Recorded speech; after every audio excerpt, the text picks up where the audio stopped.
Good morning friends. तो friends अब हम ये फंड फ्लो की ये प्रॉब्लम्स है इसको सॉल्व करते हैं। चलिए पढ़ें।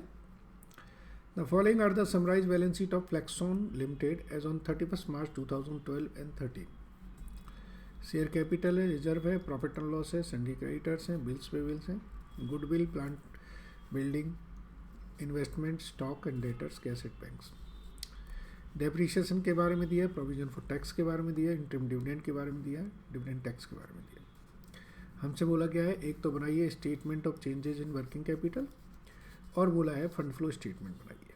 ठीक है, तो fund flow statement, cash flow statement तो हमारा AS3 से बनता है। तो इसमें हमें लिखना पड़ता है कि cash flow from operating activities, cash flow from financing activities, cash flow from investing activities. Fund flow statement हमारा एक तरह से अकाउंट के फॉर्मेट में ही बनता है। चलिए बताता हूँ मैं आपको। ये बनेगा आपका fund flow statement.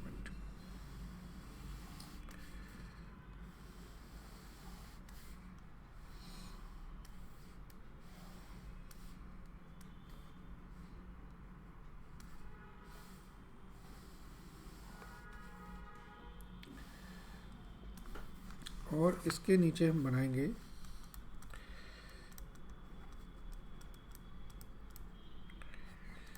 Schedule of working capital changes.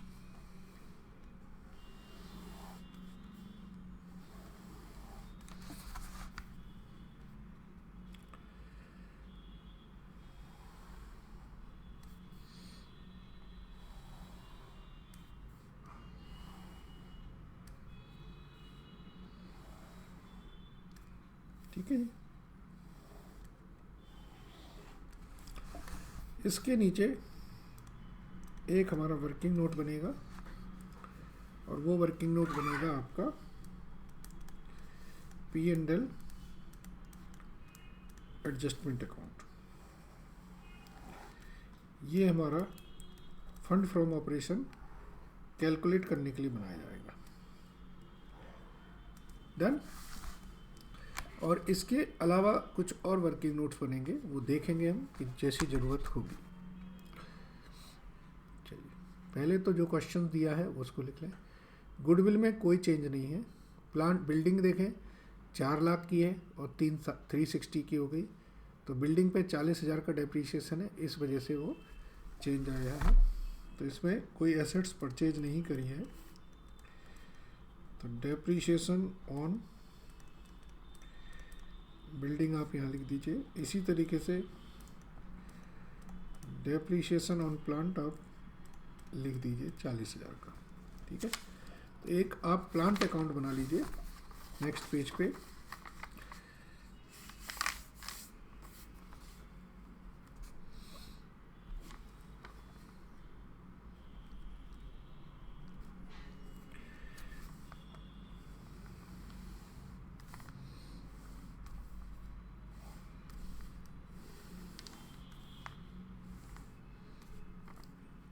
इसमें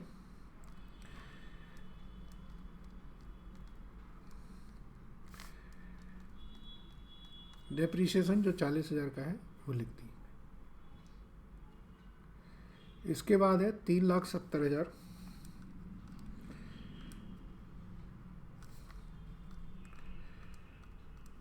और क्लोजिंग बैलेंस है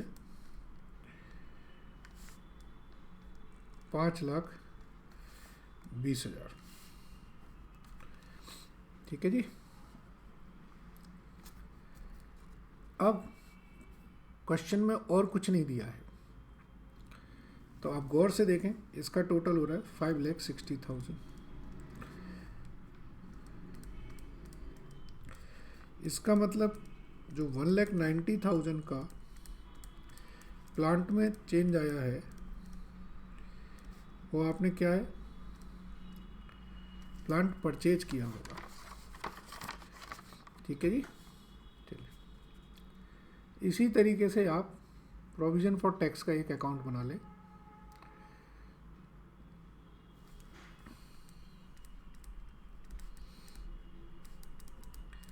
जिसका आपने अकाउंट बना लिया, इसका मतलब है फिर वो आपने उसे करंट कंसीडर नहीं किया, क्योंकि करंट एसेट्स और करंट लायबिलिटीज आपकी सारी वर्किंग कैपिटल चेंजेस में आ जाएंगे। यहाँ ओपनिंग बैलेंस लिखें इसका 160 है, और यहाँ क्लोजिंग बैलेंस लिखें 180 है। ठीक है जी।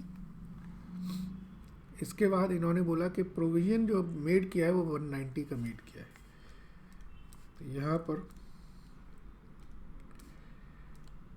प्रोविजन मेड किया है 190 का,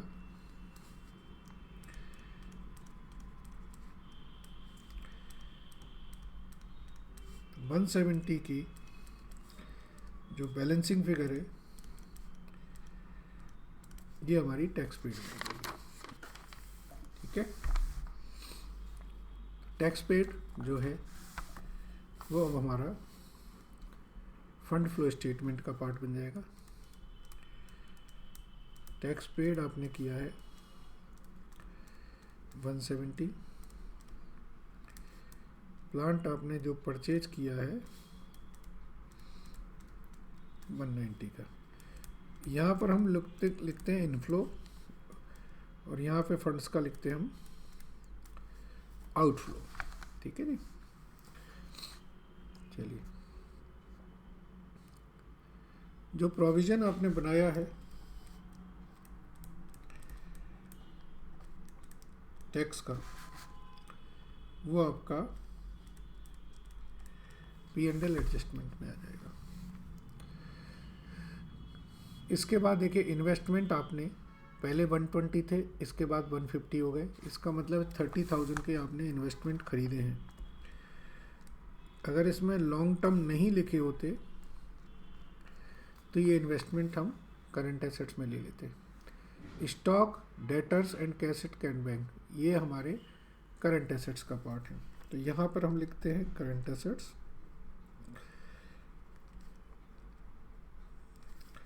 नीचे लिखेंगे हम करंट लायबिलिटीज। ठीक है जी। फिर आ जाएगी हमारी नेट वर्किंग कैपिटल। चलिए, करंट एसेट्स में एक आपका स्टॉक है, डेटर है, कैश है।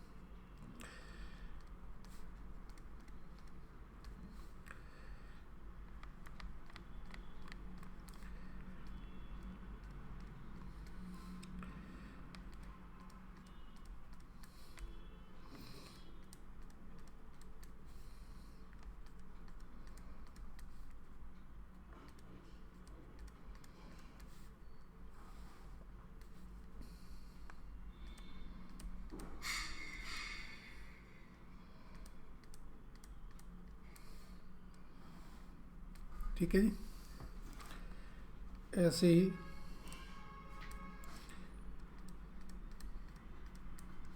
क्रेडिटर आपके 171 के हैं, बिल्स पेबल आपके 2030 के हैं।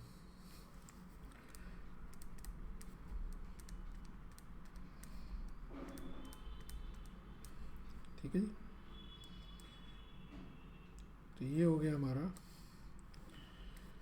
ये करंट एसेट्स,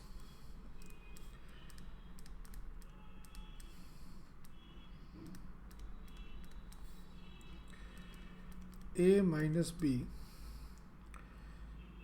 ये 3,55,000 और ये 3,85,000।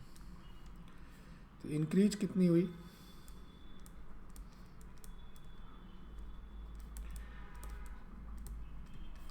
ये 30,000 का इंक्रीज हो गया। तो जो इंक्रीज हुआ है वो आपका यहाँ पर आ जाएगा।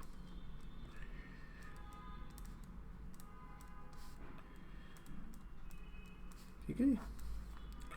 बहुत ही सिंपल है ये, कोई ज़्यादा इसमें नहीं है। अब देखिए, आप एसेट्स को हमने एक तरफ से पूरा ट्रीटमेंट कर दिया, लाइबिलिटी में भी हमारे provision for tax, bills payable and creditor का ट्रीटमेंट हो गया।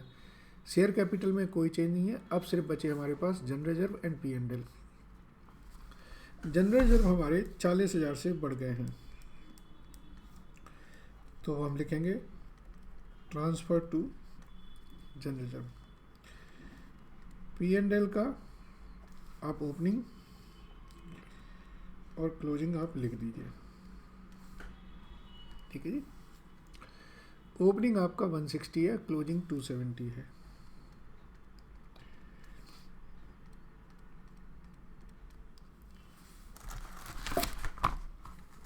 ठीक है,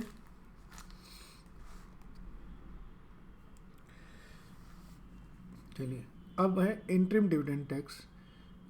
आपने 80,000 का इंटरिम डिविडेंड पे किया है और 13,596 उस पर कॉर्पोरेट डिविडेंड टैक्स भी पे किया है।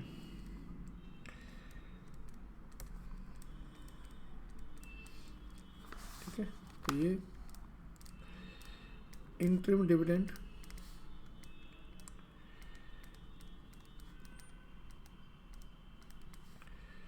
ये कॉर्पोरेट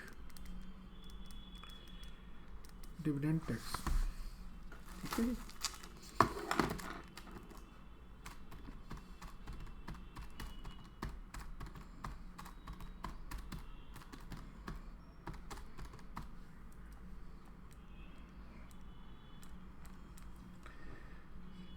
$673,596 $513,596 फंड फ्रॉम ऑपरेशन 513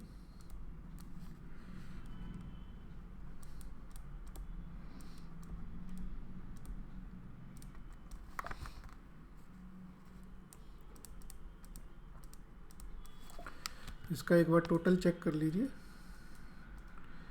ये आना चाहिए 513,596, ठीक है। चलिए 170, 190, 360, 390, 110, 590 तक समझ में आ गया। तो fund flow statement comparatively cash flow से थोड़ा सा ईजी होता है, ठीक है। Thank you very much.